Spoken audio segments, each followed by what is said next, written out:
¿Cómo es la vida cuando te dedicas a la ciencia? Esto es Expreso de Ciencias, una charla con retos, logros y grandes revelaciones de la mano de expertos que cambiarán tu manera de ver el mundo.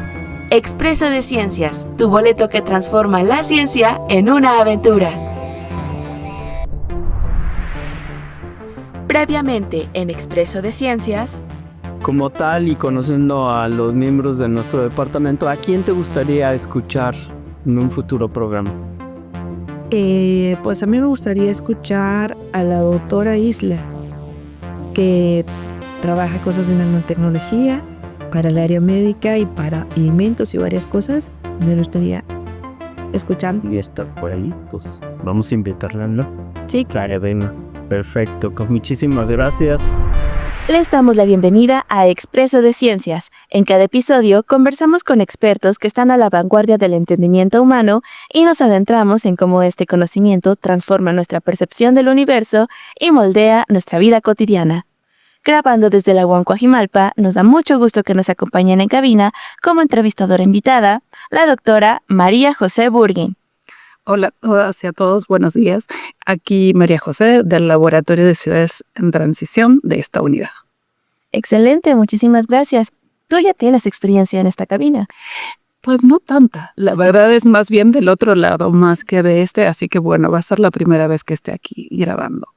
Ok, excelente. Pues bienvenida a Expreso de Ciencias. Muchas gracias. Como conductor está con nosotros el doctor José Campos Terán, del Departamento de Procesos y Tecnología. Hola, ¿qué tal? Un placer otra vez estar aquí y tener la oportunidad de poder entrevistar a mis colegas de departamento y saber de ellos y de lo que hacen. Claro que sí. Saludos a nuestros escuchas, soy su conductora Ana Karen Fuentes Ortega y la invitada de hoy es doctora en Ciencias en Alimentos, con una sólida formación en Ingeniería Bioquímica. Para acercarnos a su trabajo, debemos pensar en estudio físico-químico de alimentos, particularmente mediante tecnologías no térmicas, biopolímeros y coloides. Está con nosotros la doctora Isla Arroyo Maya. Hola, ¿qué tal a todas y todos? Es un gusto poder platicar sobre lo que se hace en UAM Coajimalpa. Soy profesora del Departamento de Procesos y Tecnología de la División de Ciencias Naturales e Ingeniería y es un gusto poder platicarles sobre este fascinante mundo de los alimentos. Excelente. Y bueno, ya tendremos muchísimo tiempo para hablar poco a poco de estos temas que pues llaman mucho la atención, parecen muy especializados, pero antes de iniciar tengo una pregunta muy especial. Queremos ver al origen. ¿Cómo describirías tu infancia?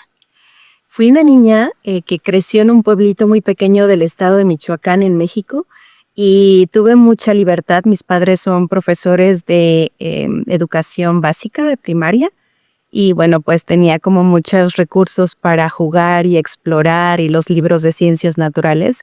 Entonces creo que fue una infancia muy estimulante y muy libre, donde pude explorar mis intereses, ¿no? Lo que quería jugar a hacer cuando fuera mayor. Entonces podría definirla como libre y muy divertida.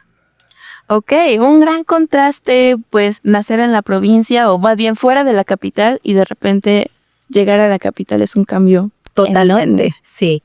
Muy bien, ¿y en qué momento específico despertó tu interés por esta área de investigación? Cuando estuve cursando la preparatoria, teníamos que definir, ¿no?, la licenciatura a la cual nos queríamos dedicar.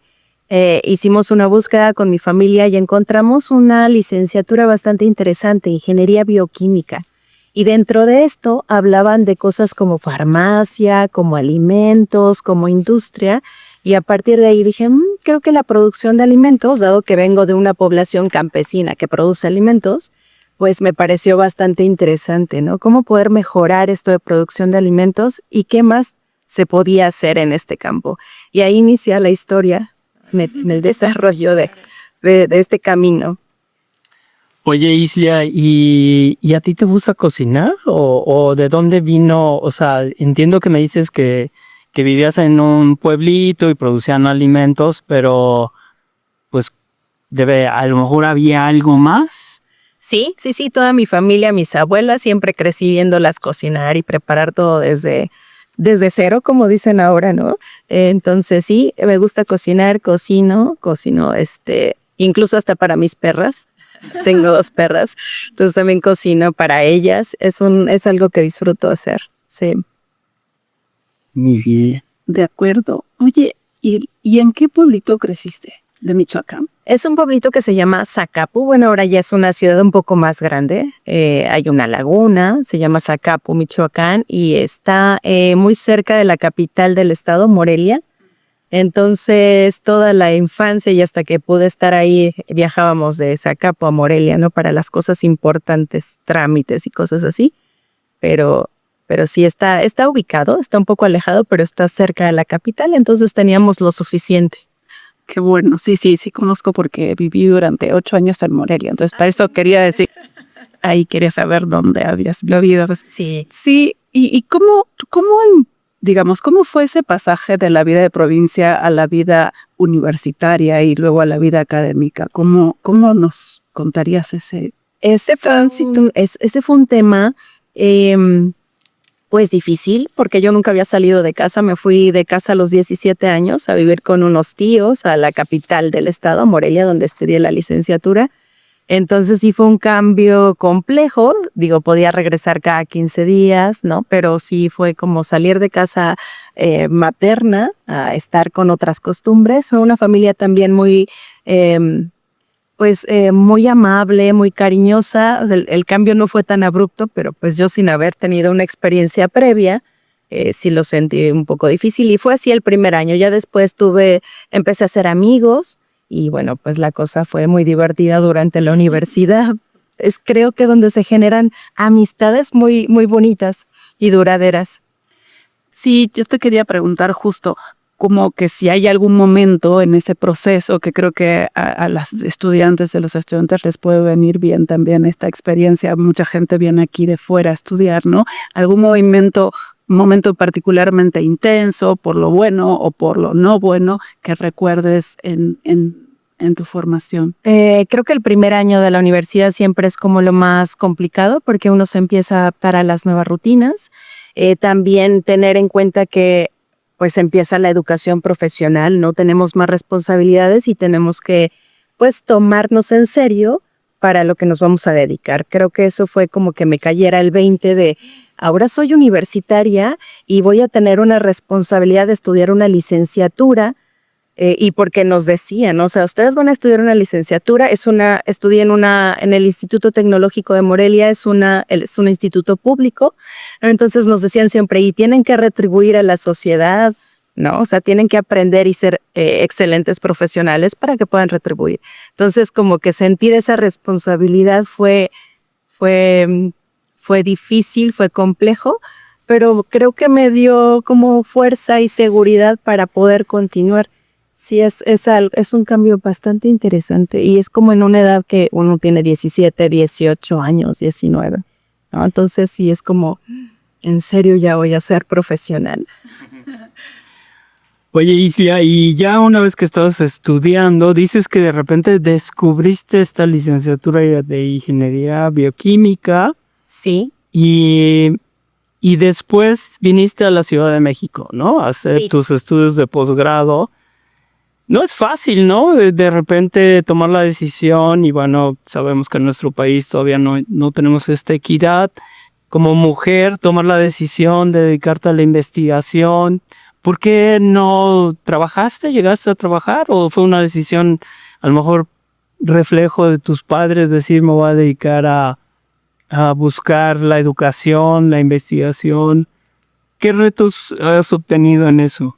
Sí, tuve la oportunidad de hacer algunas prácticas profesionales al final de la licenciatura, y luego me incorporé, conocí los laboratorios de investigación en la Universidad Michoacana de San Nicolás de Hidalgo, donde hice mi estancia profesional, y ahí conocí a un investigador del CIMBESTAF, sede sur, de la Ciudad de México. Él estaba haciendo su sabático y él investigaba sobre neurociencias y terapéutica. Entonces, cuando lo conocí, me quedé maravillada con todo lo que hacían en un laboratorio. Entonces me dio más curiosidad, y él nos invitó a otra compañera y a mí a su laboratorio en el CIMBESTAF en la Ciudad de México un verano de por allá del 2002, ¿no? Entonces ahí venimos en verano con mi amiga con muchas ilusiones, bien emocionadas, nunca habíamos salido pues casi del estado, ¿no? Entonces llegamos al Cinvestav y ahí hice unas estancias de verano y de investigación, luego hice mi tesis de licenciatura en el Cinvestav y ya no regresé a Michoacán. Yo decía que venía por 6 meses donde terminaba mi tesis y me regresaba, ¿no? A trabajar en la industria. Pero una cosa llevó a la otra, entonces me quedé en el Cinvestav, apliqué para la maestría en Ciencias en Alimentos en la Escuela Nacional de Ciencias Biológicas del Instituto Politécnico Nacional. Pues me quedé también y luego apliqué para el doctorado en Ciencias en Alimentos en la misma institución. Y bueno, pues hasta la fecha solo regreso a vacaciones a Michoacán, ¿no? Y ya me he quedado en Ciudad de México. Tuve oportunidad de estar en en Estados Unidos, por ejemplo, derivado de estas investigaciones que hacíamos en el área. Y bueno, pues ahora estoy orgullosamente en Huancoajimalpa haciendo o continuando con esta carrera de investigación y estudio. Y bueno, pues ahora soy profesora también. Sí, justamente te quería preguntar en qué momento llegas a la UAM, cómo se da ese proceso después de tu formación en posgrado. Ok, bueno, algo que quería mencionar con respecto a la pregunta anterior que se empezó. Bueno, fíjense que del grupo de alumnos de Ingeniería Bioquímica del Instituto Tecnológico de Morelia éramos alrededor entramos como 38 alumnos en primer semestre, terminamos alrededor de unos 22 a 25 y de esos alumnos y alumnas, solo 2 pudimos salir a la Ciudad de México, ¿no? 2 mujeres. Para esos años era como, pues, ¿qué van a hacer a la Ciudad de México, no? Pero bueno, nos animamos con otra compañera. Ella sigue aquí en Ciudad de México, no hizo estudios de posgrado, pero pues yo sí le seguía lo que me había gustado. Y bueno, fue esta parte de, bueno, pues antes no salían tanto. De hecho, muchas de mis compañeras pues se casaron, que no está no está nada mal casarse ni nada, pero creo que no, algunas no pudieron continuar con su formación profesional, ¿no? Entonces sí era muy notorio que casi la mayoría de los hombres conseguían trabajos en industria, aunque sean pequeñas, y las mujeres pues no todas llegaban a ser independientes. Claro, sí, lo que cuentas es, digamos, es bien importante y por eso en particular quería saber cómo llegas a decidir, digamos, incorporarte a la universidad como profesora investigadora. ¿Cómo se da ese proceso? Ok, después, bueno, empecé a dar clases a nivel licenciatura cuando cursaba mis estudios de doctorado en la Escuela Nacional de Ciencias Biológicas. Tuve unas 8 horas dando clase y me gustó muchísimo. Y luego trabajé en otra institución del Poli, en otra escuela del Poli. Luego me fui a una estancia, hice una estancia postdoctoral en la sede de Iztapalapa, en la UAM Iztapalapa. Me gustó mucho el sistema y encontré un lugar para la investigación que me fascinó. Lo relacionado a proteínas y alimentos seguía en mi cabeza, pero pude ver que había un espacio grande para desarrollarme en esta área. Luego me fui a una estancia postdoctoral en Massachusetts, Estados Unidos. Y yo había conocido a un profesor, ¿no? en la universidad. Había conocido a varios, pero de Coajimalpa conocí al doctor José Campos Terán. Entonces, en alguna oportunidad que tuve para hacer algunas pruebas en un equipo muy especializado que tenían pues aquí en Coajimalpa, todavía no estaban en el edificio nuevo. Entonces por ahí lo conocí, platicamos de las líneas de investigación que se estaban desarrollando y fue así como de wow, y quiero ir. Sí, quiero hacer un montón de cosas, ¿no? O sea, como que vi que el área de alimentos se podía desarrollar, ¿no? O sea, podía tener potencial de no solo diseñar alimentos, sino ver qué otra cosa podemos hacer con los materiales alimentarios.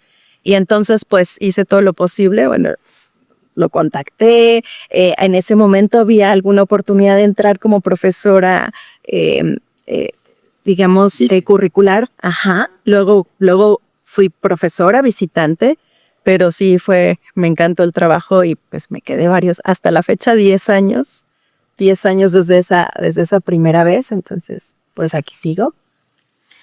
Pero bueno, tú estás aquí por tus propios logros, eso sin duda. Y, Sí, aquí en la universidad, pues, son los logros propios los que nos abren camino. Claro que por supuesto el conocer a otras personas. la Siempre colaboración. ayuda, la Sí, colaboración. sí, la colaboración. Cuéntanos un poco de qué haces o qué te llevó a estos alimentos. Hasta nos dices que haces comida para perros.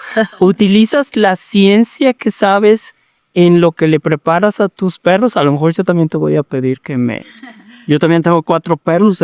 Ajá, sí. Sí, pues intento hacerlo, ¿no? O sea, sabemos que los alimentos tienen diferentes características nutritivas y otras más, ¿no? Que podemos platicar al respecto.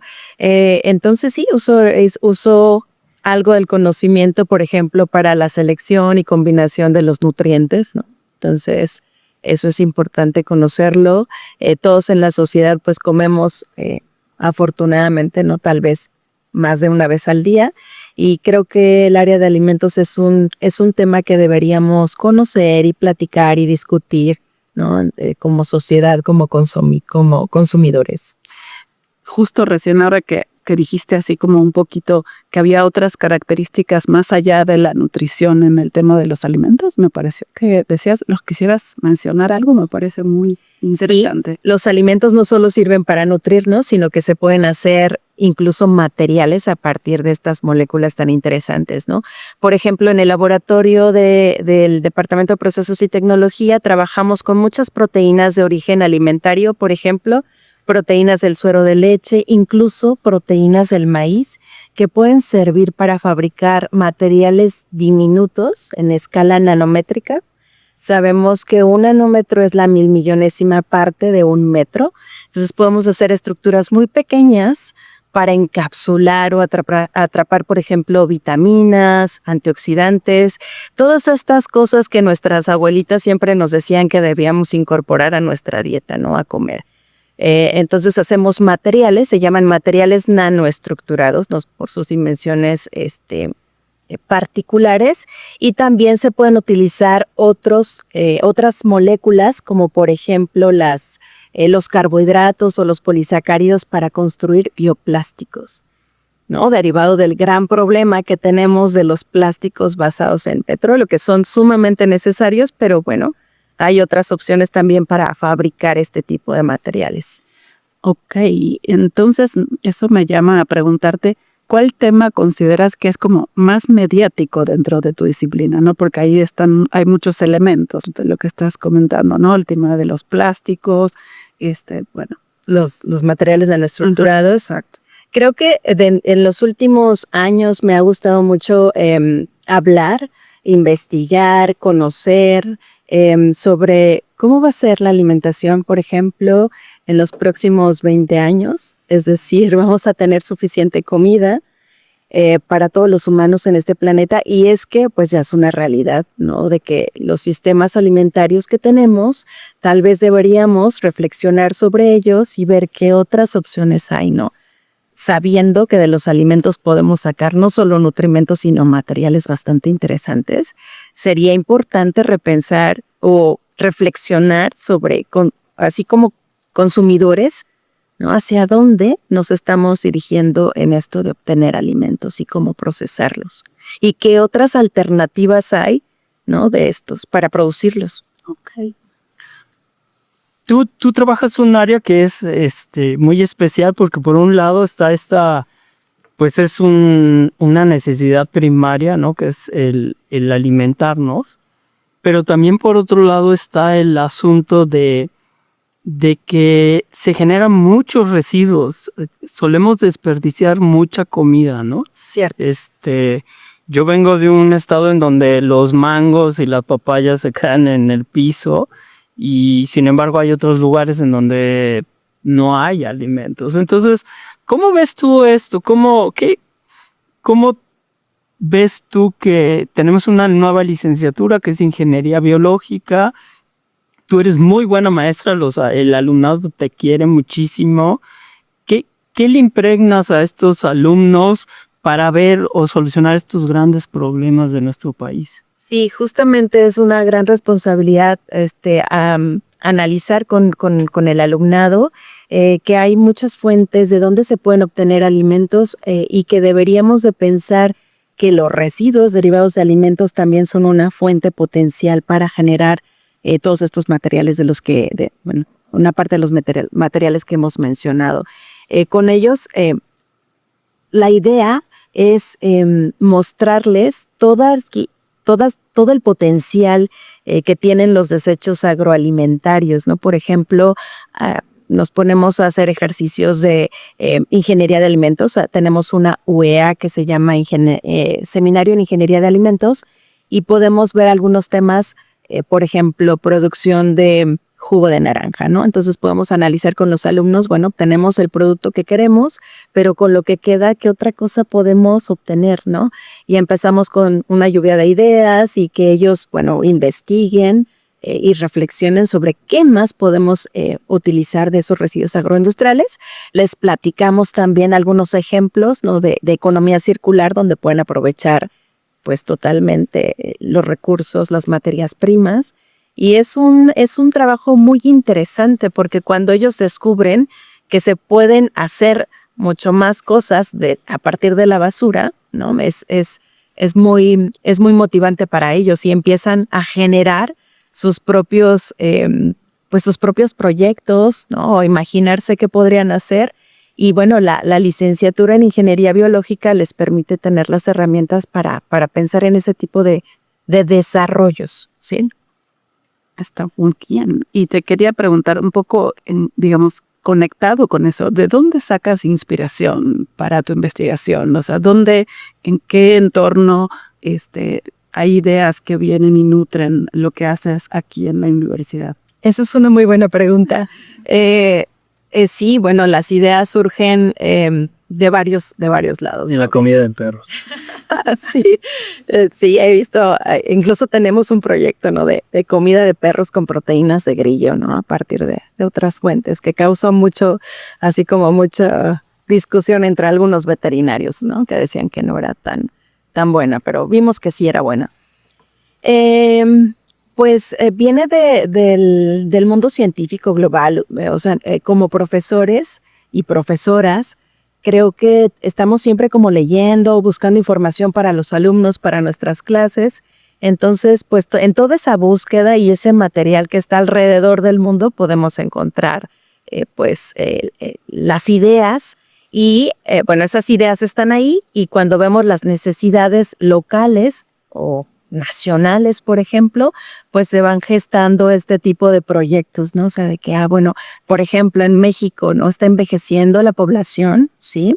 Entonces, esto conlleva, pues, la aparición de ciertas enfermedades o características nutricionales. Entonces, me pongo a pensar, bueno, con la nanotecnología, ¿cómo podríamos mejorar la vida de las personas, por ejemplo, de la tercera edad, ¿no? Tal vez diseñar alimentos más nutritivos para las necesidades que se presentan en los años, o ya en los años avanzados, ¿no? En la vida humana. Así, de esa manera más o menos surgen las ideas, viendo las necesidades y con el conocimiento que se tiene a nivel mundial, pues generar algo. Buenísimo. No, es que me quedé pensando en esto de la comida de perro con proteína de grillo, me parece buenísimo. Digo, guardando las distancias, hicimos un pequeño experimento en el comedor, pero para personas, ¿no? Donde usamos un poco el tema de los chapulines en una sala. Y bueno, como la idea de la posible introducción de proteína alternativa, ¿no? En la dieta. Claro que, ahí fue una prueba nada más, pero creemos que México tiene mucho potencial para esto. Entonces te quería preguntar si han explorado un poco esto, digamos, considerando la herencia culinaria de México, que es tan rica y que tiene todas esas posibilidades. Sí, que en México tenemos una gran aceptación por otras opciones alimentarias, ¿no? Por ejemplo, los insectos. Eso ya tiene desde hace muchos cientos de años, ¿no? Entonces, aprovechando esto, sí, hemos pensado en desarrollar este tipo de proyectos. Yo creo que podrían funcionar muy bien en nuestra población. Las proteínas de diferentes fuentes son una gran alternativa para pensar en la alimentación del futuro en los siguientes años, porque a diferencia de por ejemplo, el ganado vacuno u otros crecen muy rápido, ¿no? Y tienen un porcentaje de proteína bastante interesante, ¿no? La cosa es convencerlos a estos insectos de que crezcan en condiciones controladas, que ha sido un poco el tema, ¿no? En cuanto a esta producción, pero sin duda en México creo que hay apertura y estamos preparados para retomar esta alimentación que ya teníamos, ¿no? Pues muy bien, ahora tenemos una sección aquí en la entrevista que tiene que ver con aspectos más personales, entonces te voy a hacer una serie de preguntas y tú me contestas lo que primero te venga a la mente. Muy bien. ¿Estás de acuerdo? Sí. Muy bien, no son tan personales. Entonces, la primera es, ¿consideras que tu salario es alto o bajo? Alto. Muy bien. ¿Dónde creciste? En Michoacán, México. ¿Cuál es tu pasatiempo favorito? Leer. ¿Cuál es tu color favorito? El negro. Ok, ese es un color. ¿Tocas algún instrumento musical? No. Dices que te gusta leer. ¿Cuál es tu libro favorito? Me gusta... qué difícil pregunta. Sí, me gustan mucho los libros de ciencia. Bueno, no, ya es un libro viejito. El último que estoy leyendo que está en mi buró se llama Genoma. No, es como me gusta mucho difusión científica. Es una buena fuente también para obtener ideas. Ok.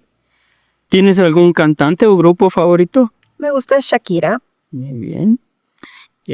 ¿Algún talento que no nos hayas mencionado, además de hacer comida para perro y cocinar y algo así? Pues me gusta la jardinería, me gusta bailar.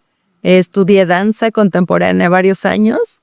Y en algún punto pensé que iba a ser bailarina de danza contemporánea. Wow. Y bueno, finalmente, ¿para ti qué es la innovación?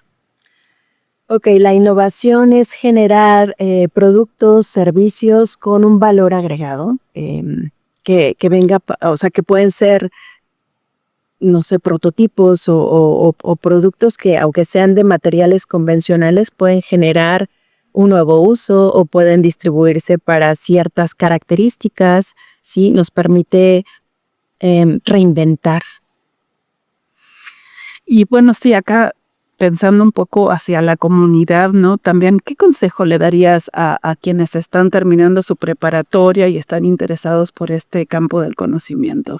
Sí, creo que ahora tanto los alumnos, las alumnas tienen esta, pues digamos, característica, puede ser una ventaja, ¿no? Pero bueno, quiero decirlo, característica de tener muchísima información disponible de manera muy rápida.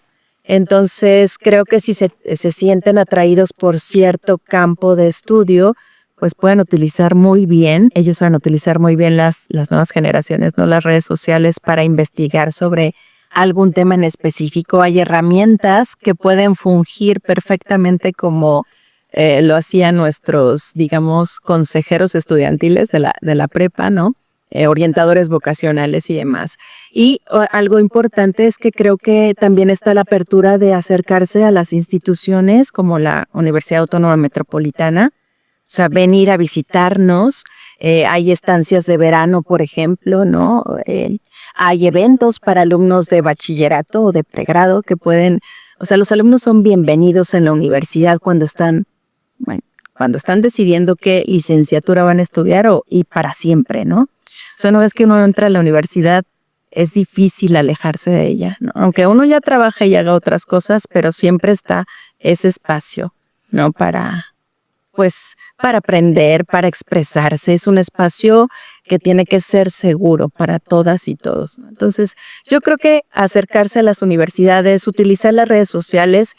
Nosotros como universidades también tenemos pues esa información disponible. Entonces, creo que puede ser un buen comienzo ir a investigar y ver qué se hace por ahí. ¿Qué se puede hacer, ¿no? Y entonces, ¿cómo ves el futuro de tu investigación? Y si hay algo en particular que estás haciendo ahora que te motiva o te emociona que nos quisieras compartir. Sí, me emocionan muchas cosas en ese sentido, ¿no? Pero puedo mencionar una. Sí, creo que el futuro de la alimentación es algo que se tiene que tomar en serio. educar en este sentido lo tomo como una gran responsabilidad. Creo que, por ejemplo, hablando esto de las proteínas de los grillos y los chapulines, hay un montón de cosas que se pueden hacer para generar alimentos de fuentes que ni siquiera habíamos pensado, ¿no? O sea, imagínense poder generar proteínas a partir del aire contaminado de la Ciudad de México, ¿no? Sería genial. Sería súper cool, tío Licena. Tendrías una fuente enorme. Exacto, el problema es, ¿dónde sacaríamos tanto aire contaminado? Bueno, pues tenemos la respuesta. Sí, creo que el expertise o la experiencia o los temas que se tratan en el departamento, procesos y tecnología, en general en la universidad, puede ser posible este tipo de proyectos, ¿no? Que parecerían así como raros, como de ciencia ficción, pero creo que se podrían aterrizar en algún punto. Sí, claro. De hecho, sí, se relaciona muchísimo con la ciencia ficción, con algo tal vez hasta utópico. Exacto. Como que del aire podemos hacer comida, ¿no? Exacto. De hecho, tenía la pregunta un tanto parecida respecto a que tal vez para las personas que nos escuchan y personas que no tenemos conocimiento en estas áreas, pensamos en ciencias en alimentos y tal vez podemos imaginar el contraste que hay en la actualidad en una sociedad que tal vez tiene muchísimos alimentos con ingredientes un tanto cuestionables, artificiales, muchísimos azúcares que nos hacen daño, muchísimo desperdicio.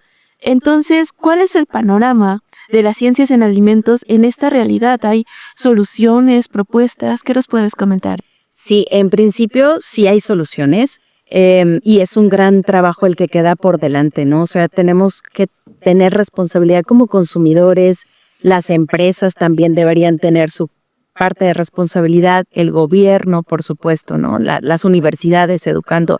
Es un panorama muy complejo.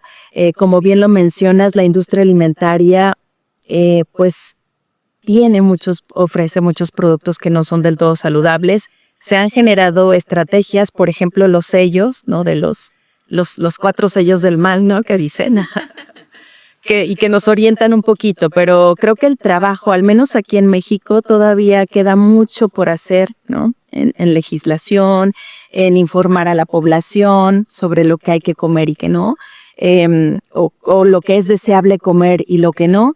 Y bueno, creo que se puede hacer para generar un cambio, pues deberíamos empezar en la educación, ¿no? En la casa desde pequeños, los alumnos sería deseables que tuvieran orientación nutricional. Pero si no, pues en la universidad se puede hacer algo de esto, ¿no? O sea, hacer conciencia en el alumnado sobre pues cuáles son las opciones más saludables, qué es lo que deberían de conocer sobre la alimentación, ¿sí? ¿Qué impacto tiene esto en nuestra salud? ¿Sí? Entonces, generando esa conciencia, podemos iniciar un cambio, pero ese cambio va a llevar un tiempo. Sí, no, y estaba pensando en esta conexión con este proyecto que te decía que trabajamos con el comedor de la unidad. Si tú crees, te imaginas que algunas de estas cosas te las imaginas acá funcionando en la universidad como un piloto para lo que después se puede hacer afuera de la universidad y también como un lugar de donde se expanden estas cosas, donde todos los estudiantes pueden llevarse y las estudiantes esto a sus casas y compartirlo con su familia, su entorno. Yo creo que sí, la universidad es un lugar donde se pueden generar un montón, ¿no? De semillas de reflexión, de conocimiento, de implementación. Creo que se puede generar, ¿no? Algo importante a partir de la universidad.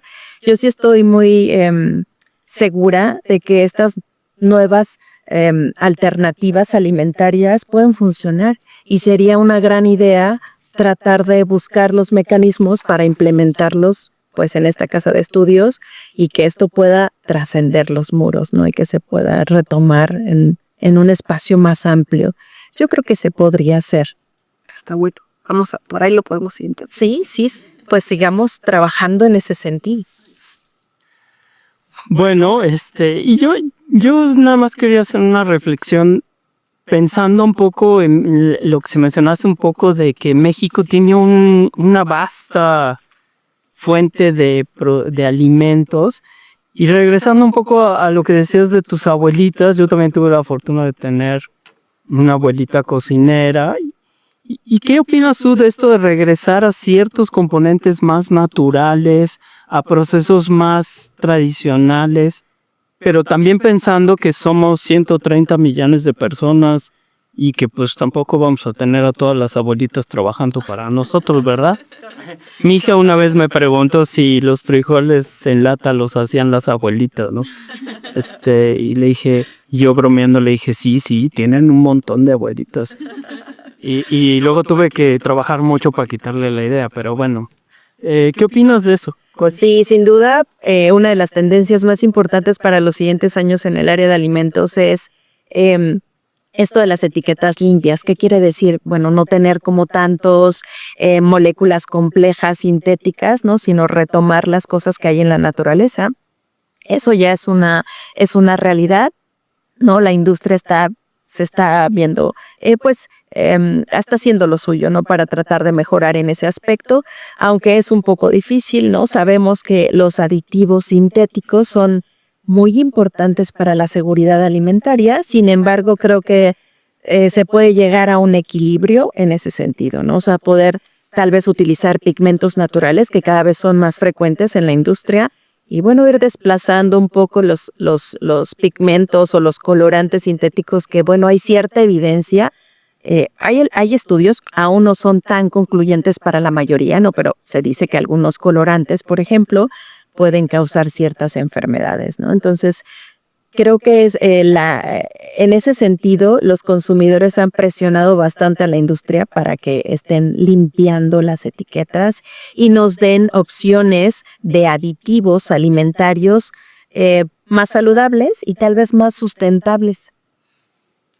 Ok, bueno, este campo de verdad cada vez se hace más extenso y hay muchísimas más opciones que, insisto, rayan en la utopía.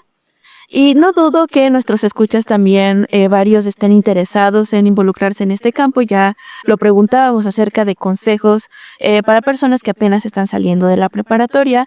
Sin embargo, pues sé que estas personas tal vez ya estén familiarizadas con la físico-química, con la ingeniería en alimentos, pero ¿por qué deberían estudiar aquí en Coajimalpa? Esa es una excelente pregunta. La Universidad Autónoma Metropolitana tiene una gran variedad de licenciaturas para escoger, prácticamente para todas las habilidades, gustos, preferencias, necesidades, ¿sí? En Coajimalpa tenemos también una gran parte importante de estas licenciaturas. Y bueno, en este campus de la Universidad Autónoma Metropolitana podemos desarrollar cosas o proyectos relacionados a la parte biológica tan importante, ¿no? O sea, todos los organismos vivos, ¿no? De este planeta, pues estamos conformados por células y entonces dentro de las licenciaturas que están ofertadas aquí, pues está ingeniería biológica, biología molecular, ¿no? Cosas relacionadas a lo bio. Podemos estudiar los sistemas biológicos, pero también existe diseño, computación, ¿no? O sea, y ahora cada vez nos damos cuenta más de la necesidad de la interdisciplina, ¿sí?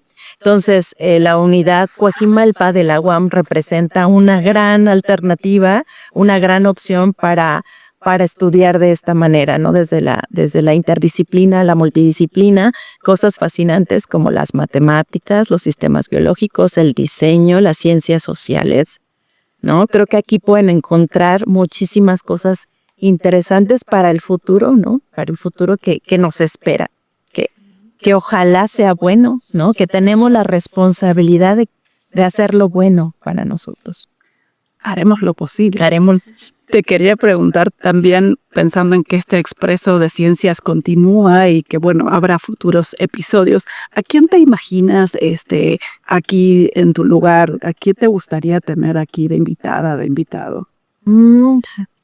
Pues me gustaría escuchar a muchas personas, tal vez, y tengo curiosidad, tal vez porque estoy en el campo de alimentos, me gustaría escuchar a alguien que no tengo un nombre en específico, pero alguien que haga cosas de inteligencia artificial con aplicaciones a los alimentos sería muy interesante.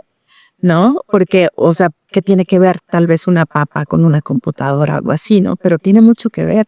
Esa inteligencia artificial realmente nos puede ayudar a, pues, a tener alimentos en el futuro, ¿no? Y a poder modificarlos de cierta manera, ¿no? Para nuestras necesidades.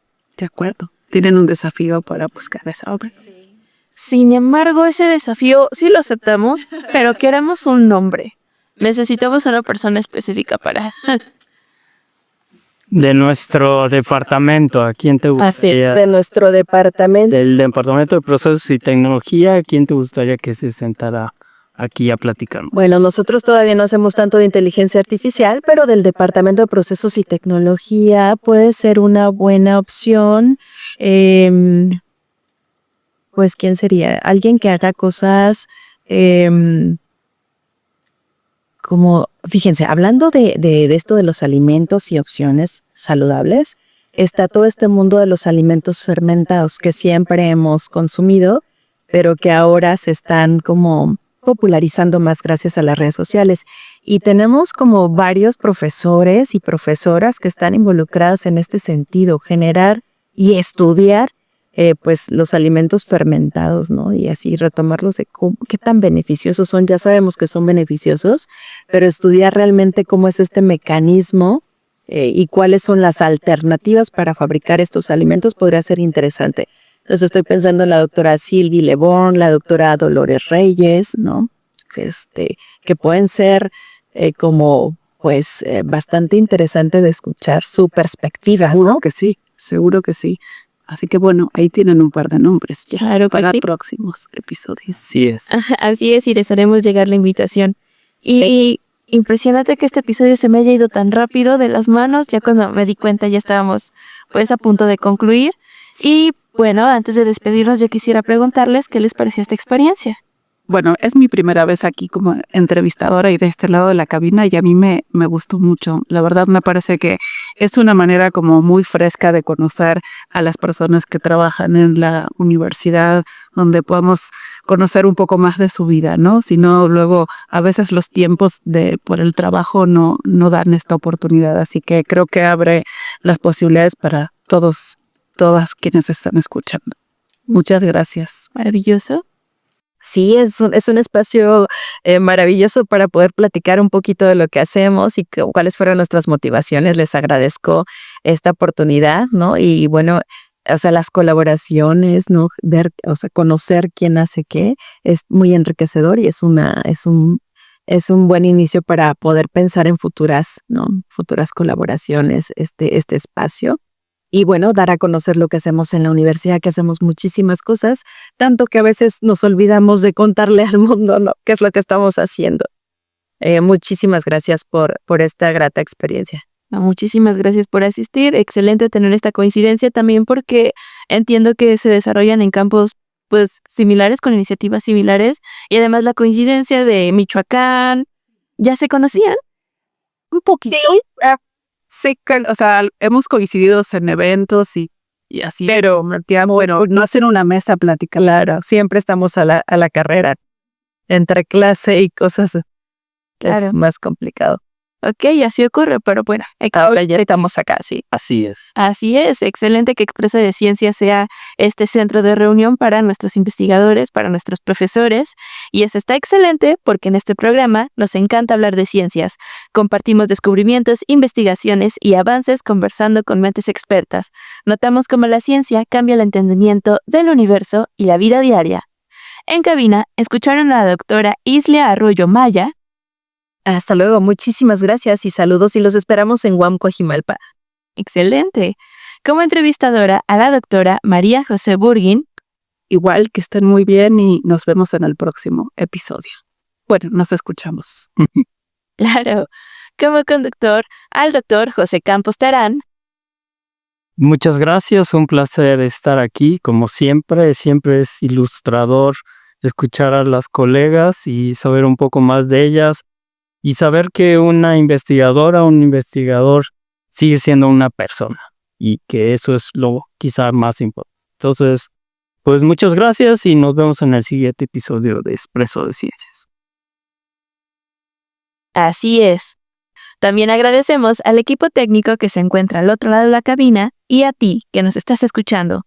Recuerden visitarnos en nuestro Spotify, en nuestro YouTube, en nuestro TikTok. Comenten si les gustó el episodio y denle like. Yo soy Ana Karen Fuentes Ortega y esto fue Expreso de Ciencias. Hasta el siguiente lunes. Esto fue Expreso de Ciencias, tu boleto que transforma la ciencia en una aventura. Recuerda que la ciencia nunca descansa. Mantente al tanto de nuevas investigaciones y experiencias. Te esperamos todos los lunes con un nuevo episodio. No olvides suscribirte a nuestro podcast y activar las notificaciones.